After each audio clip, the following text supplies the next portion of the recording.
Counter पे अगर सवाल उठाए जा रहे हैं तो ये कोई नई बात तो नहीं है। कांग्रेस के भी रीजिंग में अपराधी मारे गए, सपा बसपा के भी रीजिंग में अपराधी मारे गए, और जब 67 मुस्लिम अपराधी मारे जाते हैं, 20 ब्राह्मण मारे जाते हैं, 18 राजपूत मारे जाते हैं, 17 जाट मारे जाते हैं, 24 अन्य जाति मारी जाती है, तो फिर उस पर तो सवाल अखिलेश जी नहीं करते हैं। लेकिन मंगेश यादव पर उनका सवाल ये जातिवाद को बढ़ावा दिखता है कि उनको चिंता सिर्फ अपनी कौम की है।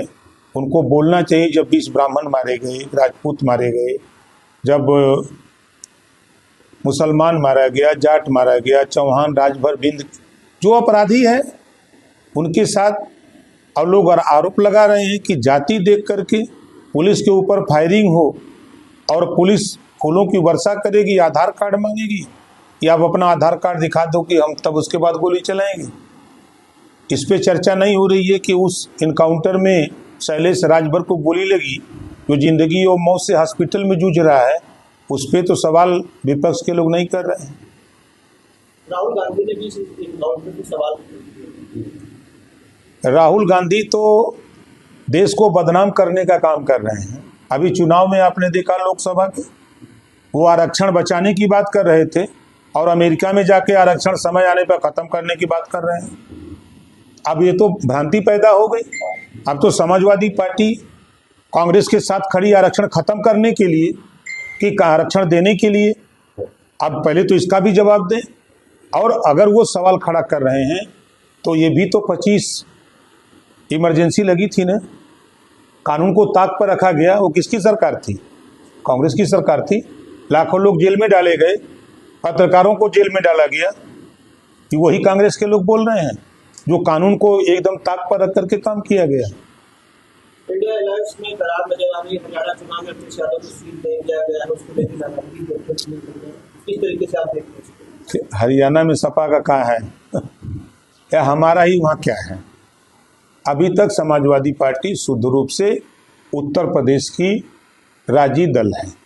इसके अलावा किसी स्टेट में अब हमको नहीं जानकारी है कि कहीं कुछ है। अब लड़ने के लिए तो आदमी स्वतंत्र है, कहीं भी जाएगा, उम्मीदवार खड़ा कर देगा। सीट मिलना न मिलना अब उसको लेकर के अब वो उनका विषय है, वो हमारा विषय नहीं है।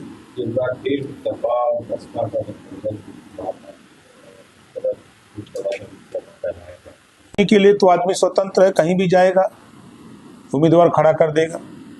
सीट मिलना न मिलना अब उसको लेकर के अब वो उनका विषय है, वो हमारा विषय नहीं है।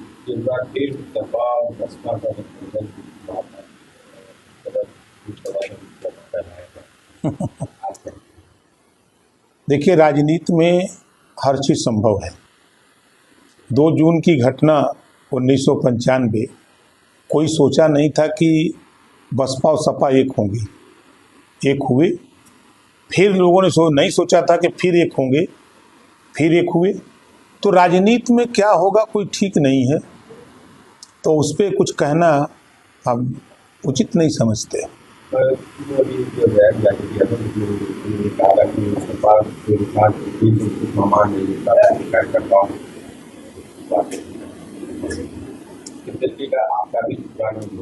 वो मायावती जी का जो बयान है वो 100% सही है। उन्होंने सही कहा है कि जो गरीब कमजोर कार्यकर्ता है और एक मजबूत कार्यकर्ता है, दोनों जब साथ खड़े होते हैं तो जो कमजोर है उसको सम्मान नहीं मिल पाता है।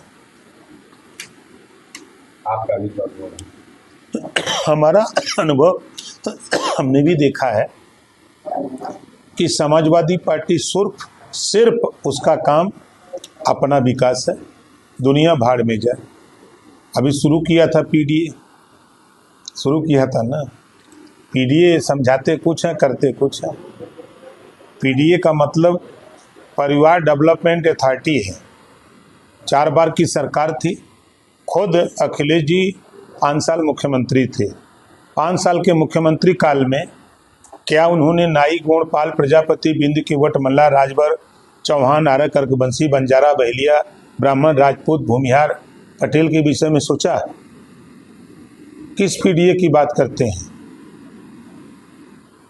जब भी मौका मिला समाजवादी पार्टी को तो अति पिछड़ों का, दलितों का, सबका हक लूटने का काम किया है।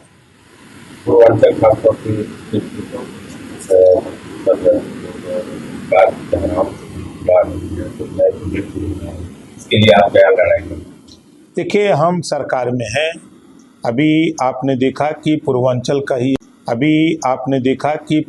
का ही एक हिस्सा अंबेडकर नगर है।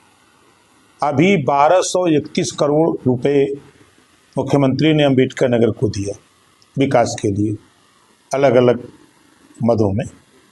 हर जिले में विकास के लिए पैसा मुख्यमंत्री जी, चाहे वो गाजीपुर हो, बलिया हो, आजमगढ़ हो, कहीं कोई भेदभाव नहीं है। अब सिर्फ इतना ये जरूर है कि उस चीज़ का प्रचार प्रसार हम कितना कर पाते हैं वो हमारे ऊपर निर्भर करता है।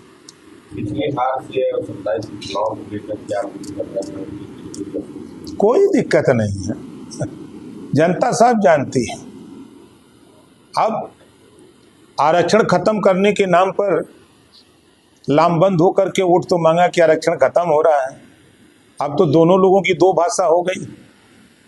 एक भाषा अमेरिका में एक नेता, एक दल वाला बोल रहा है कि समय आएगा तो हम खत्म कर देंगे। अब वो किस मुंह से वोट मांगने आएगा फिर यूपी में? दोनों एक ही मंच पर होंगे। एक कहेगा कि नहीं हम आरक्षण बचाएंगे, एक कहेगा कि नहीं हम खत्म करेंगे। तो जनता सब जानती है, और ये भी जनता जानती है कि 4 बार की सरकार में जिस दलितों को लुभाने की कवायद हुई, प्रमोशन में आरक्षण किसने खत्म किया था? समाजवादी पार्टी ने। ठेका में बसपा गवर्नमेंट ने 22.5% रिजर्वेशन दिया था, उसको खत्म किसने किया था? सपा ने। गरीब कमजोर के विकास के लिए योजनाएं जो बनाई पूरे महापुरुषों के नाम पर, उसको खत्म किसने किया था? समाजवादी पार्टी ने। तो ये चीजें सबके सामने है, सब लोग जान रहे हैं। तो अब ये चीजें उजागर हो गई हैं कि हम प्रदेश की जनता से यही कहेंगे कि हम सब लोग मिलकर के प्रदेश के विकास के लिए जो योजनाएं हैं उसका लाभ लें। हम जिस विभाग के मिनिस्टर हैं, पंचायती राज, हम ग्रामीण स्तर पर पहला हमारा साफ सफाई का अभियान, स्वच्छ भारत मिशन जो प्रधानमंत्री जी की योजना है, चूँकि पंचायत राज गांव से जुटा हुआ विभाग है, हमारा पहली प्राथमिकता है कि हम साफ सफाई पर ध्यान दें। हमारे जो भी कचरा कलेक्शन करने वाले जो अधिकारी कर्मचारी लगे हैं, अगर हमारा कर्मचारी दरवाजे दरवाजे जा रहा है तो कचरा लोग बाहर ना फेंकें, उस हमारे कर्मचारी को दे दें ताकि वो ले जाकर के एक जगह इकट्ठा करके उसको व्यवस्थित करे।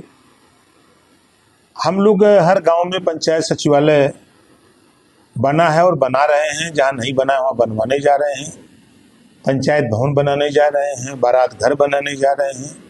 पंचायत सचिवालय में ही जो गरीब कमजोर लोग मृत्यु प्रमाण पत्र के लिए सेक्रेटरी के यहाँ ब्लॉक पर, तहसील पे दौड़ते थे, अब उनको कहीं जाने की जरूरत नहीं।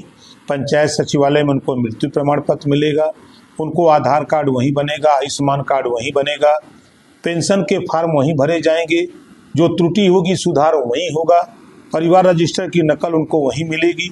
सारी 207 योजनाएं हैं। उन 207 योजनाओं का लाभ हम पंचायत सचिवालय में ही गांव के लोगों को देंगे। अब उनको जन सेवा केंद्र पर जाने की जरूरत नहीं होगी। दूसरी नई योजना हम स्वीकृत करा लिए हैं मुख्यमंत्री से, जीरो पॉवर्टी एक स्कीम योजना है। केंद्र और प्रदेश सरकार की अब तक की जितनी योजनाएं बनी, जिस गरीब परिवार के पास तक नहीं पहुंची, ऐसे हर गांव से 10 से 25 लोगों का चयन करके सभी योजनाएं एक साथ दे करके उसको गरीबी रेखा से ऊपर लाने का प्रयास हम लोग करने जा रहे हैं।